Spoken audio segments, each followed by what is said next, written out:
एक, गौतम बुद्ध का जन्म नाम सिद्धार्थ था।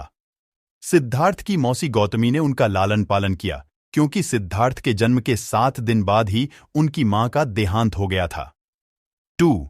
गौतम बुद्ध शाक्यवंशी क्षत्रिय थे, इसीलिए उन्हें शाक्य मुनि भी कहा जाता था।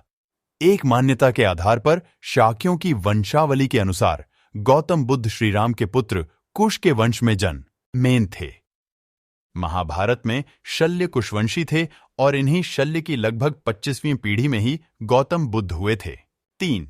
शोध बताते हैं कि दुनिया में सर्वाधिक प्रवचन बुद्ध के ही रहे हैं।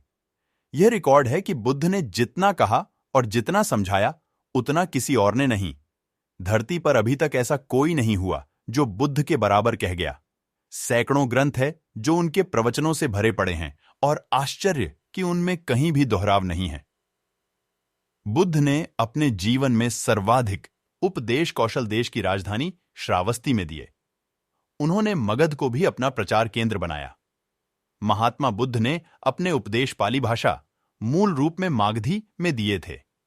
ऐसा कहा जाता है कि वह नियमित रूप से उपवास करते थे और सामान्यतः वह मीलों तक का पैदल ही सफर तय करते थे, जिससे वह चारों तरफ ध्यान फैला सकें। 4. अंगुत्तर निकाय धम्मपद अट्ठकथा के अनुसार वैशाली राज्य में तीव्र महामारी फैली हुई थी। मृत्यु का तांडव नृत्य चल रहा था। लोगों को समझ में नहीं आ रहा था कि इससे कैसे बचा जाए। हर तरफ मौत थी। लिच्छवी राजा भी चिंतित था। कोई उस नगर में कदम नहीं रखना चाहता था। दूर दूर तक डर फैला था। भगवान बुद्ध ने यहां रत्नसुत्त का उपदेश दिया, जिससे लोगों के रोग दूर हो गए। 5. कहते हैं कि एक बार बुद्ध को मारने के लिए एक पागल हाथी छोड़ा गया था, लेकिन वह हाथी बुद्ध के पास आकर उनके चरणों में बैठ गया था।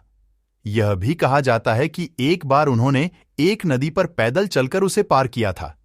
इस तरह से उनके कई चमत्कारों के बारे में जानकारी मिलती है।